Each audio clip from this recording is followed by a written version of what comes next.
All right, y'all. It's Dr. Morgan, and this is the Let's Get Vulnerable podcast. I am so excited about this episode.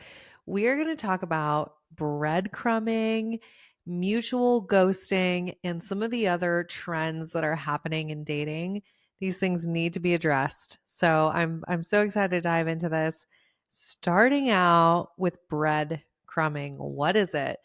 Breadcrumbing is when you are, whether intentionally or not, you have a person who is feigning interest and acting as though they want to continue to get to know you.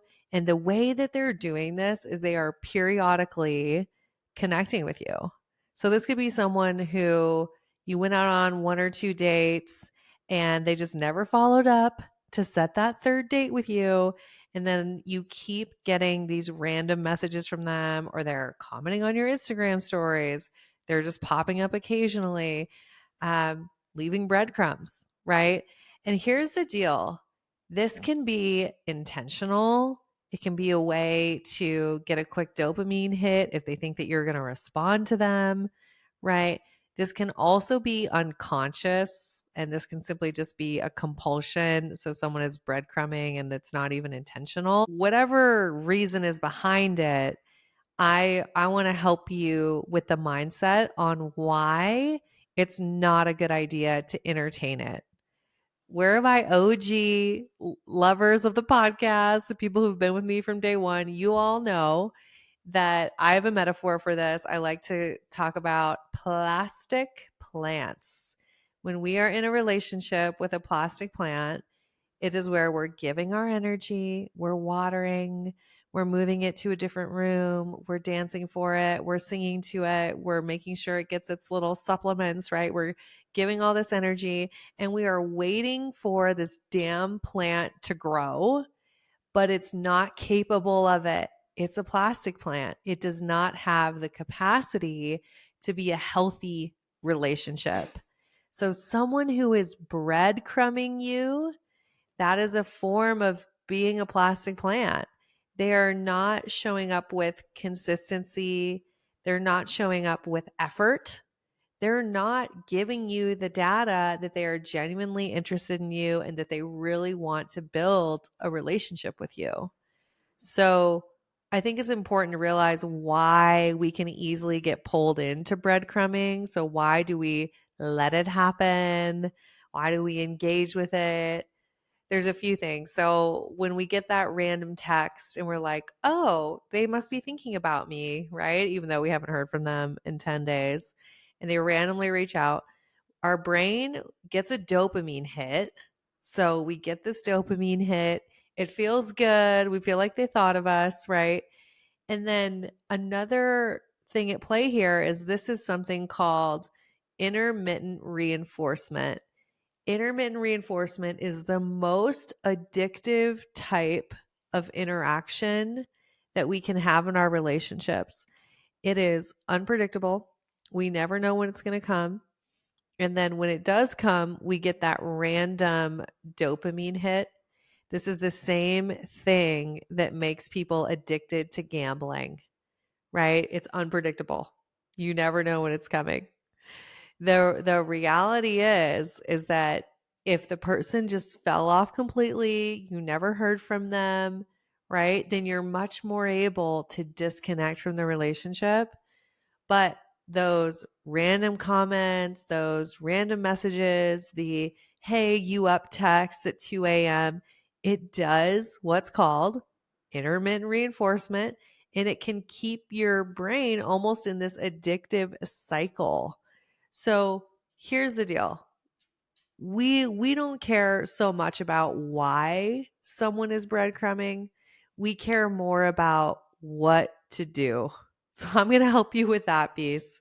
So let's say you notice this, you've been on, the scenario I gave, you were on two dates, the person doesn't schedule the third date, you don't reach out to schedule the third date, you're in this limbo, and then they don't message you for a week and then they pop back up.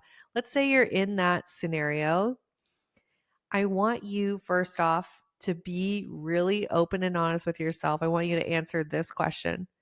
Is this how you want to feel in a relationship?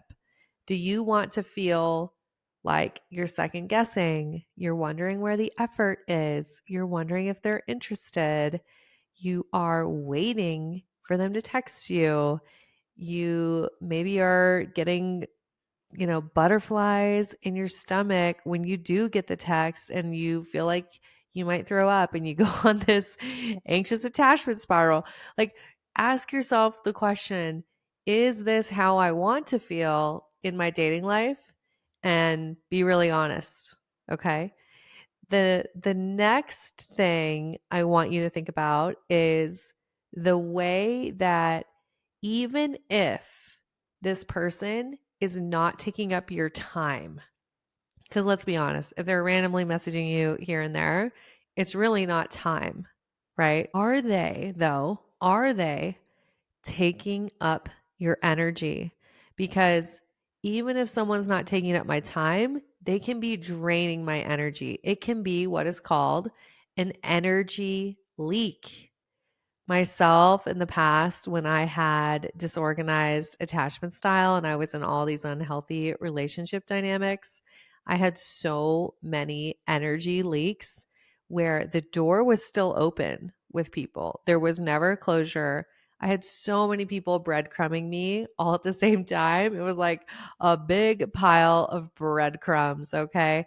And what I didn't realize then was that it was draining my energy because in the back of my mind, right, there's this little voice about, well, what if this person gets it together? What if they fully choose me?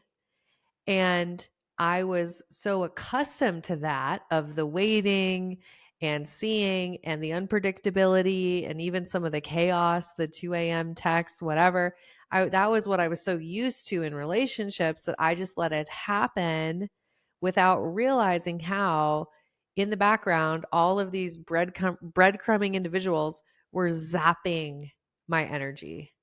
So there's something so powerful that happens when you clear out the past relationships, when you clear out those situationships, the people who are breadcrumbing, oh, maybe someday it'll work out, oh, you made a commitment that if you're not married by 40 and the two of you are both single, that you'll get married. Like the people where it's like an almost maybe, could have happened, timing was off, whatever.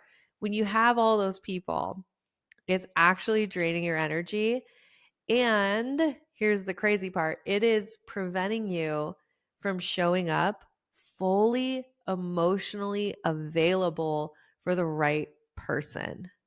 So I want to encourage you that if you're experiencing breadcrumbing, if you have these unfinished business connections, it's time to set their record straight. So let's give you a little script for that. And let me tell you something. You being assertive and saying that you no longer want the relationship, that may not have a benefit for the other person. They may not learn from it. They may not grow from it. It may mean absolutely nothing to the other person. And I actually don't care about that. The thing I care about is that you are learning to be boundaried with your time and your energy, and it's teaching you to have high self-worth when you're setting boundaries with others. That's what I care about. So let's walk into this script together, shall we? What would this conversation look like? You would want to say something like, hey, Joe. I don't know why that name came to me, but it did. And I could like picture him. Hey, Joe. Um, I have enjoyed getting to know you. If that's the truth for you, if it's not, you don't even have to say that. But I enjoyed spending time with you. It's been great getting to know you, whatever it is that feels true for you, right? And I've realized that we occasionally have communication and it pops up out of nowhere. So you're stating the facts, and then you say, from where I'm at right now, I really value building a serious relationship, and I'm realizing I don't want to give my energy to past relationships. So I'm going to let you know that I'll be no longer engaging in our communication. I wish you the best. I hope you find what you're looking for. Take good care of yourself. So I know I said that quickly. So I already know some of y'all are going to rewind that, listen to it a few times, do whatever you have to do. But the beautiful thing here, I'm owning my truth. I'm setting a boundary and I'm letting them know I'm not here for the breadcrumbs. I'm not here for it. Right. So that does something so powerful for yourself and it makes you unavailable for that kind of energy. All right, let's move on because I went super deep into breadcrumbing. So we got more things to cover, y'all. Let's talk about mutual ghosting. I was recently interviewed by Women's Health on this topic, and I got so passionate about it. I was kind of surprised. The interviewer was like, "Wow, you're really passionate about this, aren't you?" I'm like, "Yes, I am." Here's the deal. I know that mutual ghosting can happen so easily. And oh, for those of you who don't know what it is, let me back up for a second. Mutual ghosting is where you have both people ghosting each other at the same time. So simply no one's messaging, no one's reaching out. This is what some of you might call like the petering out or the slow fade. I've heard it referred to as the slow fade, but it's this idea that you're just letting the connection die without communication, and it's a mutual ghosting, right? I do not like it. And similar to what I just said about breadcrumbing, I will tell you why. I believe that you deserve to be clear about your boundaries. And even if it doesn't matter for the other person, you deserve to do it for yourself. So the other thing too, and I think this happens where it's like we kind of convince ourselves that we're not hurt, that the person isn't reaching out. So then we're saying, oh, it's a mutual ghosting. I'm not even into them. When in reality, you may actually be invested in the relationship or interested in that person. So I think if we don't communicate, it can lead to some unhealthy dynamics. So I want you to communicate. I don't want you to mutually ghost. Okay. And I know once again, for some of you, that can be really scary, but you deserve to communicate openly, honestly, directly. Now, there's some nuance. There's some nuance to this. When is it appropriate? I think it's appropriate if it's super, super low investment in the connection. Like, for example, you had maybe a 15-minute phone call, and that's the only connection that you've had. Or let's say you went to a coffee shop and you'd met from a mutual friend and you had this one 30, 40-minute coffee shop date.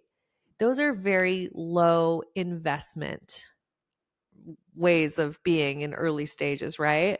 Now, the more investment that you have, I believe the more that you owe someone a conversation. So let's say you've been talking on the apps for 2 weeks, you finally meet up and you have a great coffee date, and then you have a second date that's a lunch date.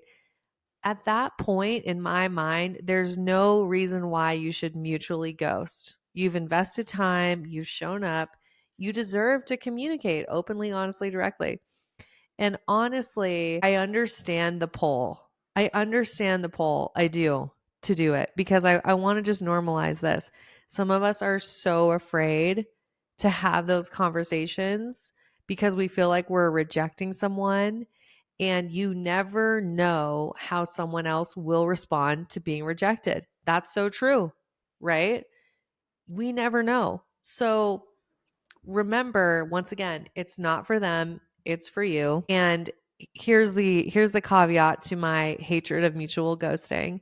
If you know that this person is not emotionally mature, they're not emotionally intelligent, they're not going to be able to have a valuable conversation with you, maybe you got some really unhealthy or toxic vibes when you're dating, then by all means, you don't have to show up and have the conversation, right? I'm not saying that you have to always show up.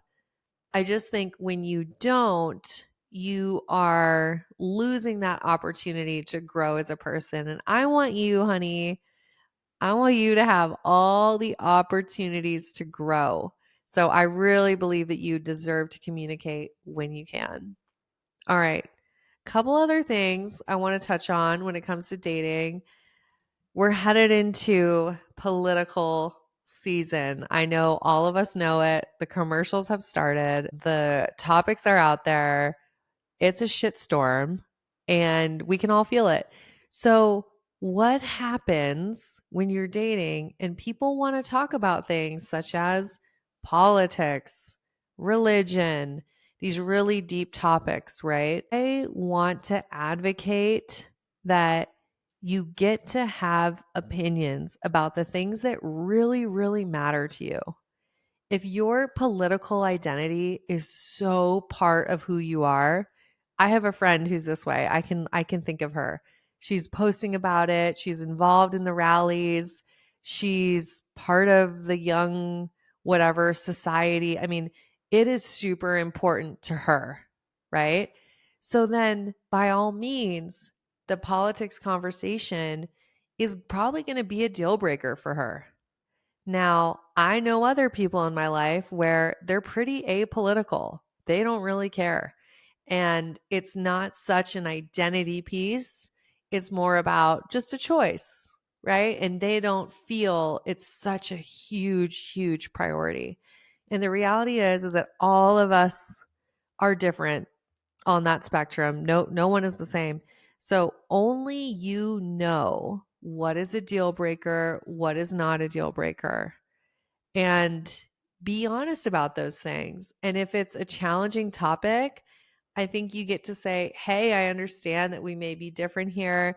And I feel that it's important for me to share this with you, that this is who I am and this is what I believe, right?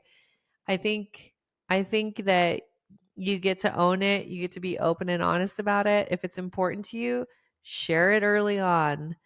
And then if it's not, maybe there's more room to push it down the road. But when I get asked these questions of, well, when do we talk about politics? How do we talk about politics? I can tell you there's no one size fits all. It's just about how big of a priority is that to you. And when you think about your partner and creating an ideal romantic relationship for you, is it a high priority that this person aligns with you politically? Right? Only you know that answer. All right. I hope that's helpful. This is once again why I always talk about doing the work on ourselves, getting clear on our non negotiables and our standards. We have to be absolutely clear before we dive into dating.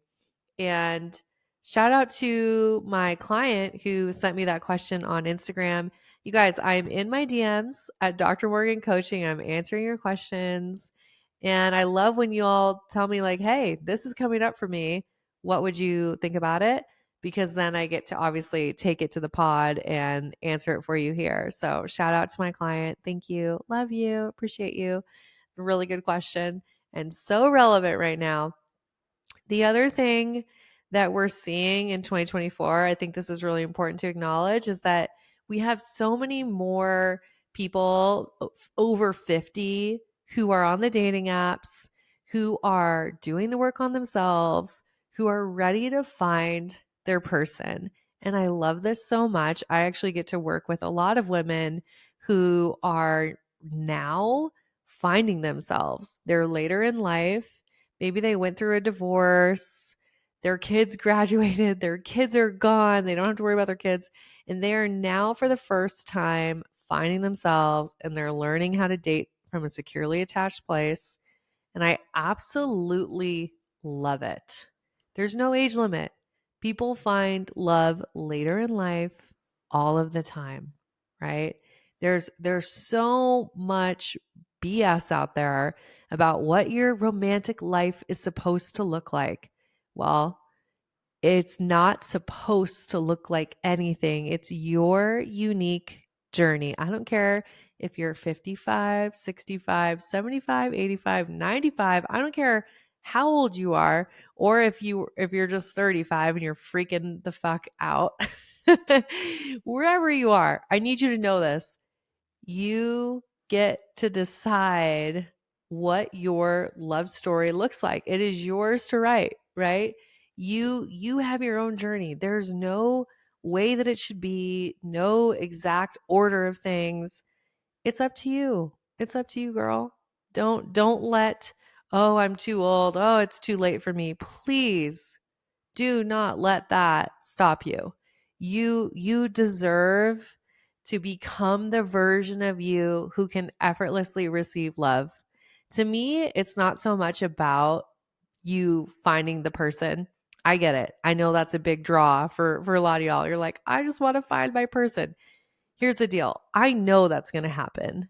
Once you become the version of you who has high self-worth, who is securely attached, I have zero doubt in my mind that you will attract the person who's meant for you. So the thing I get most excited about is the person you become in the process of attracting the person who's meant for you. Because as we all know, our relationship with ourselves is our longest relationship.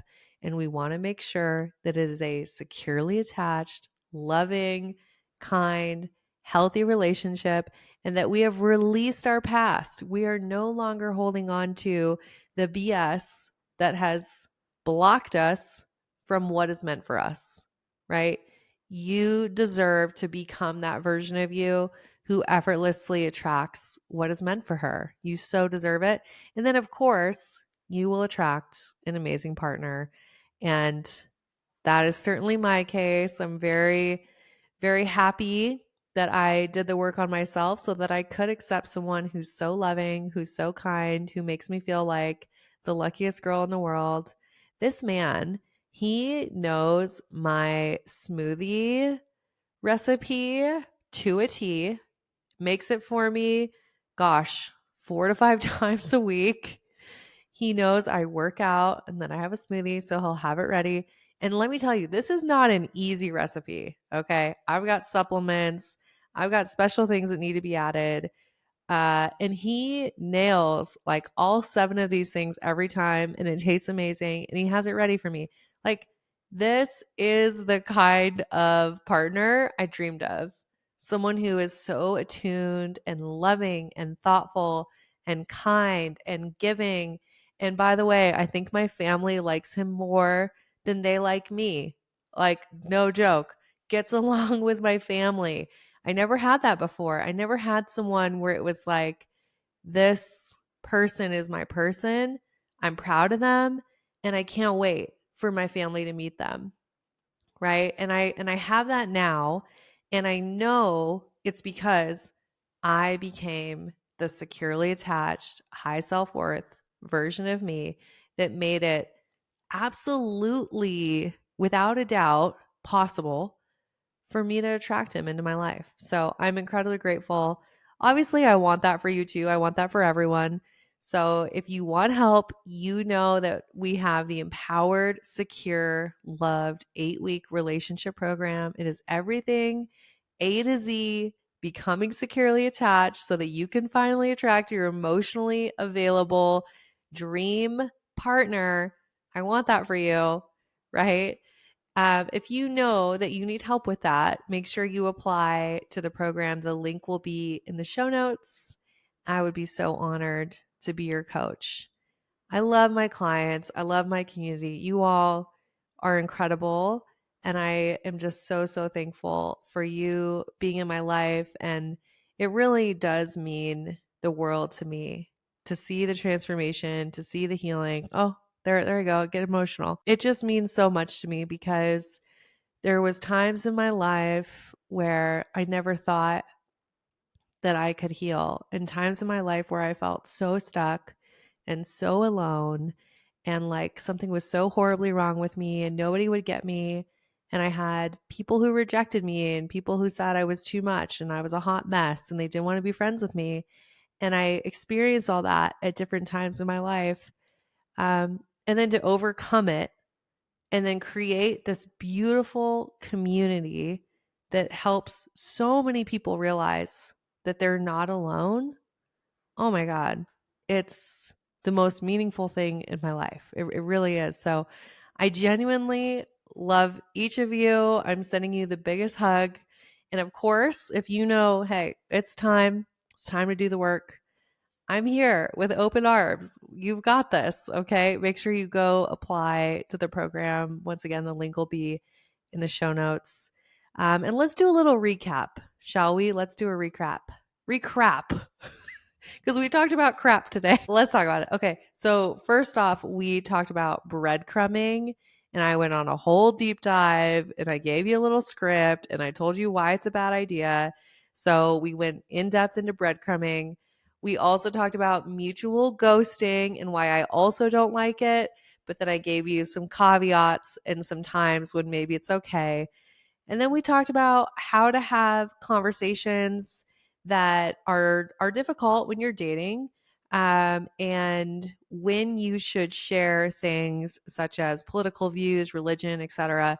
How to know if you should share it or not, right? I went into depth into that about knowing that if it's high on your priority list, if it's an identity thing to you that really matters, if you've always pictured your partner being the same as you in this area and it's really important to you, then by all means talk about it, right?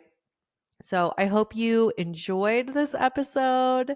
I am sending you such a big hug, so much love.